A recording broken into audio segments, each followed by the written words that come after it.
안녕하세요. 황상민의 심리상담소 황상민TV 시작하겠습니다.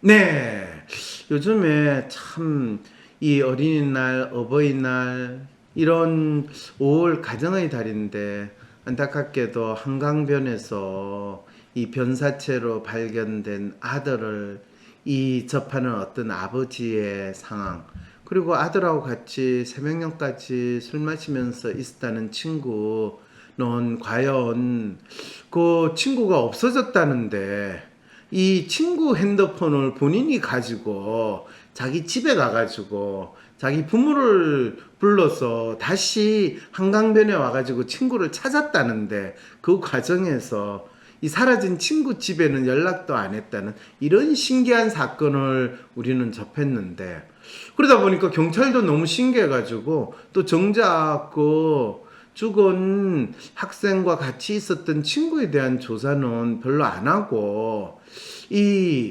아니죠, 조사를 별로 안 하고 있죠. 조사를 하면서 그냥 직접 물어봐도 될 거를 체면 수사를 했다는, 체면 수사는 체면을 지키면서 수사를 했던 게 아니라, 자, 앞을 보세요, 앞을 보세요, 너는 지금의 체면에 들어간다, Let us 이런 이 쇼 같은 거를 하면서 그걸 과학적 수사 기법으로 체면 수사를 했는데 그것도 안 먹혀서 참 수사를 더 이상 할 수 없어가지고 사건을 파악하기 힘듭니다. 이게 체면이라는 거를 사람의 마음을 읽는 법이다라고 하면서 마치 이전에 테마사가 악령을 쫓아낸다라고 하는 그 시절에 이 체면을 통해 가지고 몸이 아픈 사람의 몸에 있는 악령을 쫓아내겠다라고 해서 17세기에 메저머라는 오스트리아 의사예요. 의사가 이 체면요법으로 악령에 사로잡혀 가지고 몸이 아픈 사람을 치료하겠다. 그래서 그 당시에 신부님이 딱 나서가지고 테마사 하는 대신에 했던 일이 이 체면이거든요. 그런데 17세기도 아니고 18세기도 아니고 19세기도 아니고 20세기도 아닌 21세기 대한민국에서 아픈 사람을 치료하겠다라고 하는 체면이 아니라 이 살인 사건과 관련된 용의자 또는 관련자를 수사를 하는데 체면을, 과거의 이름을 내세우는 그런 희한한 일이 벌어졌다는 거예요. 어떤 사연인지 지금 사연 보내주신 분 사연 한번 읽어봐 주실래요? 범죄 심리를 전공한 황심소 시청자입니다. 최근 논란이 되고 있는 한강 사망 의대생 사건에 대해서 궁금한 점이 있어서 사연을 남깁니다. 이 사건은 한강에서 대학생 둘이 술을 마시다가 한 학생은 집에 가고 한 학생은 사망한 채로 발견된 사건인데요. 같이 있던 친구는 당연하게도 용의선상에 오르게 되어 수사를 받고 있는 중이라고 해요. 누가 진짜 범인인지 아니면 단순한 사고였는지가 궁금한 게 아니고요. 제가 참 황당하다고 느낀 게 술을 먹어서 기억이 안 난다는 친구에게 무려 최면 수사를, 그것도 2번이나 시도했다고 하더라고요. 사실 우리가 술을 먹어서 기억이 안 난다는 말은 술을 먹어서 기억이 진짜 안 나는 게 아니라 내가 말하고 싶지 않고 그거를 술 핑계를 대고 있다, 그러니까 제발 더 이상 묻지 말아주세요 라는 게 술을 먹어서 기억이 안 난다라는 거거든요. 그러면 묻지 말아야지. 그런데 체면을 통해 가지고 술을 먹어서 기억이 안 나는 사람한테 뭔가 알아내겠다고 하는 거, 이거 진짜 코미디거든요. 차라리 술을 잔뜩 먹여놓고 걔가 술 취한 상태로 돌려놓으면 우리 기억이 더 잘 나는 그런 경우도 있어요. 그거는 심리학에서 상태 의존 기억 상황이라고 해가지고 술이 먹었을 때 일어났던 일은 술 깬 다음에 물어보지 않고 다시 술을 먹여가지고 술 취한 상태가 됐을 때 물어보면 다시 그 기억이 잘 살아나는데, 이런 기본적인 이 심리학적인 과학적인 상식조차 경찰이 모른다는 거예요. 제가 공부한 미국을 기준으로 말씀드리면 최면 수사는 비효과적이고 오히려 용의자로 지목되는 사람의 인권을 침해할 요소마저 있기 때문에 사용되고 있지 않은데요. 물론 한국과 미국 둘 다 최면이 법적인 증거로서 사용될 수도 없고요. 제가 범죄 심리를 공부해서가 아니라 이 정도는 인터넷 검색만 해봐도 나오기 때문에 특별한 지식도 아니에요. 우리 경찰이 너무 바빠가지고 인터넷 검색도 안 하나 봐요. 제가 궁금한 건 사람들이 최면 수사에 대해서 도대체 어떤 생각을 가지고 있길래 대한민국에서는 2021년에도 최면 수사가 사용되는 걸까요? 네. 언론의 보도에 따르면 경찰은 당시 실종 상태였던 정민 씨를 찾기 위한 단서를 얻기 위해 A 씨를 상대로 지난달 27일과 29일 두 차례에 걸쳐 최면 조사를 시도했다. 하지만 첫 번째는 최면 도중 깼고 두 번째는 유의미한 단서를 얻기 힘들었다는 게 담당 경찰관 설명이다. 정민이 친구의 심리 상태가 불안정한 데다 방어 기제가 세서 최면 수사가 제대로 진행되지 않았다고 경찰이 그랬다고 합니다. 네. 참, 이 경찰 이야기는 결국에 뭐 수사를 하고 싶지 않다. 그냥 얘가 이 체면 수사까지 했는데도 이야기를 하지 않는다. 이 자신들이 수사를 제대로 하고 싶지 않은 핑계를 대기 위해서 이 체면 수사를 언급한 건 아닌가 싶은 생각이 있는데, 근데 담당 경찰관은 그렇지 않다 라고 이야기했는데, 내용을 한번 읽어봐 주시죠. 설명을 보면 이 담당 경찰관은 그것이 알고 싶다를 찍는 연예인 수준으로 최면 수사를 한 것 같은데요. 물론 수사의 기밀을 확인하기 위해 이렇게 언론에 노출했을 수도 있죠. 그런데 실종 상태였던 정민 씨를 찾기 위한 단서를 찾기 위해 최면 조사를 진행한다는 것 자체에 문제가 있습니다. 사연 주신 분 상당히 날카롭게 지적하네요. 이 수사 단서를 찾기 위해서 체면 조사를 했다는 거. 이건 진짜 내가 집에 열쇠를 두고 나왔으면서 혹시 길거리에 열쇠를 잃어버릴지 몰라가지고 이 밝은 가로등 불빛 밑에서 열쇠를 찾는 거하고 마찬가지 그런 짓을 했다는 거죠. 드라마에서와는 다르게 최면 조사는 경찰이 어떤 암시를 하는 것이지 사람의 무의식에 의해 억압되고 있는 비밀스러운 내용을 끄집어내는 것은 전혀 아니에요. 이 친구 역시 좀 배웠네. 체면 조사의 핵심이 경찰이 조사하는 애한테 암시를 주고 그 암시에 따라서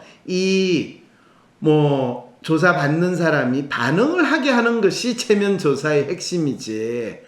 마치 조사를 받는 사람의 무의식에 의해서 억압되고 있는 비밀스러운 내용을 끄집어내는 것처럼 많은 사람들은 정신분석에서 그 사람의 무의식에 있는 거를 끄집어낸다라고 착각하고 있는데 체면의 핵심은 그게 아니거든요. 내가 이 사람에게 어떤 암시적인 메시지를 줬을 때 그 암시적인 메시지를 체면에 걸린 사람이 얼마나 잘 따라하느냐 안 따라하느냐 그것이 체면의 핵심인데 그런데 물론 과거 19세기 말 프로이드가 정신분석으로 인간의 무의식을 들추어내겠다고 하기 훨씬 전부터 이미 최면으로 사람들을 치료하는 용도로 사용하곤 했다고 해요. 우리나라가 굿하고 무당을 찾아가든 말이에요. 하지만 이건 타로카드나 점성술 같은 미신과 다를 바가 없는데 무려 범죄와 관련된 수사 단서를 찾기 위해 사용한다는 게 말도 안 되는 거죠. 그런데 어떻게 대한민국 경찰에서 최면을 수사에 사용하게 되었는지 참 답답하네요. 그러게 이게 진짜 신기해요. 대한민국 경찰이 18세기, 17세기로 돌아가는 구태를 쫓아가기 때문에 체면 수사가 나오게 됐는지 21세기 어떻게 체면 수사를 한다고 이렇게 공개적으로 국가 경찰이 알려주는 이런 나라에 우리가 살고 있을까요? 방어 기제가 세서 최면이 잘 먹히질 않았다라고 한 것은 이 담당 경찰관이 최면에 대해 잘 모른다는 걸 보여주는데요. 이 담당 경찰관은 최면은 인간의 무의식을 노출시키는데 그것을 막는 방어 기제가 작동했다는 식의 설명을 해요. 이게 심리나 정신분석 단어들을 짬뽕해서 아는 척하는 대표적인 행동이거든요. 그러게요. 이 담당 경찰관은 전혀 제대로 이거를 공부한 사람이 아니에요. 어떻게 과학 수사를 내세우는 대한민국 경찰이 이런 우픈 상황을 만들어내는지 정말 놀라울 뿐이었습니다.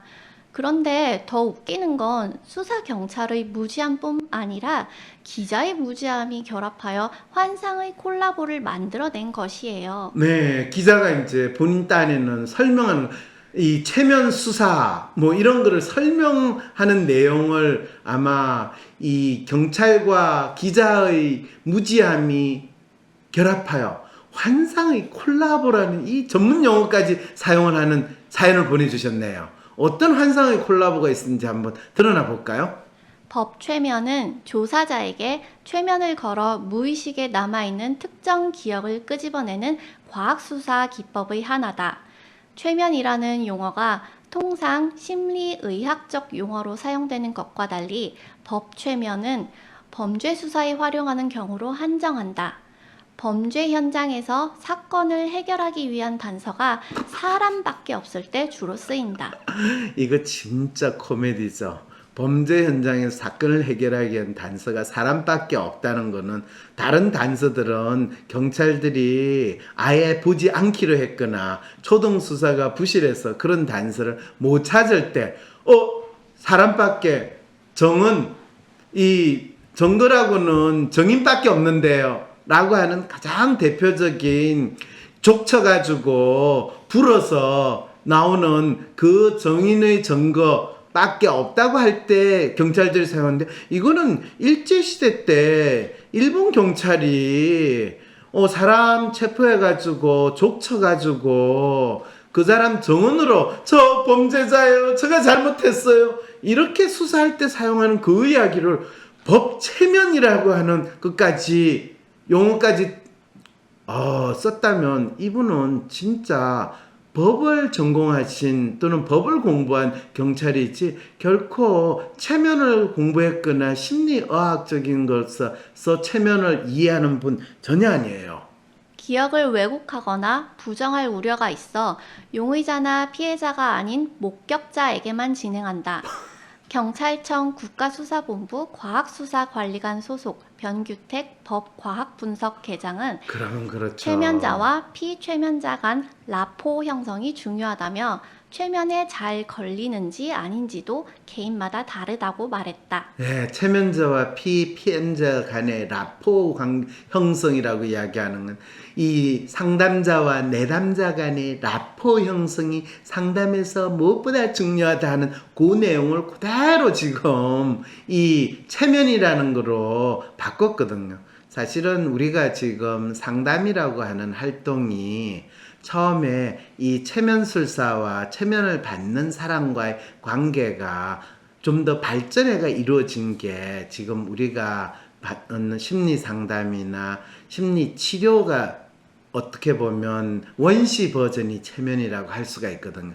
그런데 거기에다가 법이라는 걸 집어넣어 가지고 법 체면에 대한 이해나 집중력이 높으면 체면 수사에 적합하지만 부정적, 회의적, 냉소적, 논리적 성격 특성을 지녔거나 정신질환이나 뇌 손상을 앓는 경우에 부적합하다고 설명했어요.